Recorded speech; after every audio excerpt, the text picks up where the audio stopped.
Il y a des moments dans la vie du croyant qui ressemblent à des secrets murmurés par le Créateur à l'oreille de sa création. Des instants si précieux, si chargés de grâce, qu'ils semblent suspendus entre le ciel et la terre. L'aube en fait partie.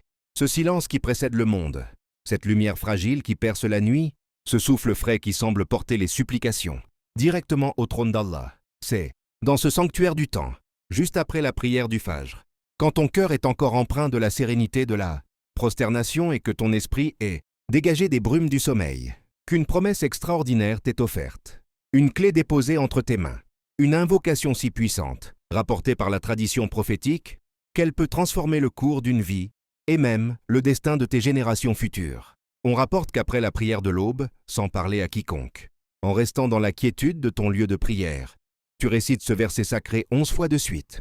Mon Seigneur est Allah, puis il m'a guidé. C'est lui qui me nourrit et me donne à boire. Et quand je suis malade, c'est lui qui me guérit. Et c'est lui qui me fera mourir, puis me redonnera la vie. Et c'est de lui que j'espère le pardon de mes fautes, le jour de la rétribution. Ce verset, sourate Ash-Shu'ara, versets 78 à 82, n'est pas une simple suite de mots. C'est l'affirmation ultime de la foi d'Ibrahim, paix sur lui. C'est le cri du cœur du père des prophètes, au moment où il affronte l'incroyance de son peuple.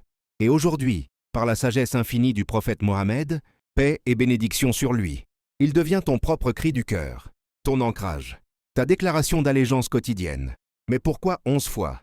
La sagesse des nombres en islam n'est pas un simple chiffre magique. C'est une discipline, une répétition qui façonne l'âme. Une fois, c'est une récitation. 2 fois, c'est un rappel. 11 fois, c'est une imprégnation. C'est graver ces vérités dans les parois de ton être, jusqu'à ce qu'elles deviennent la pulsation même de ton cœur.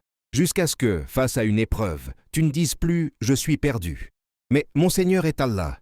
Puis, il m'a guidé. Face à la pauvreté ou l'anxiété du lendemain, tu ne dises plus « je n'ai rien ».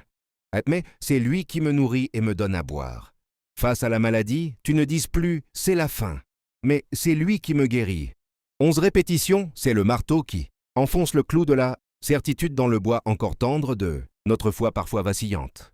Parlons maintenant de cette promesse, qui donne son titre à notre rencontre aujourd'hui. Tes générations nageront dans la richesse. Imagine cela, non pas pour toi seul, mais pour ta lignée. Pour tes enfants, tes petits-enfants, ceux qui porteront ton nom et l'enseignement que tu leur auras transmis. Cette richesse, ne la limitons pas. Elle est d'abord et avant tout spirituelle. La vraie abondance, c'est celle du cœur. À suivre.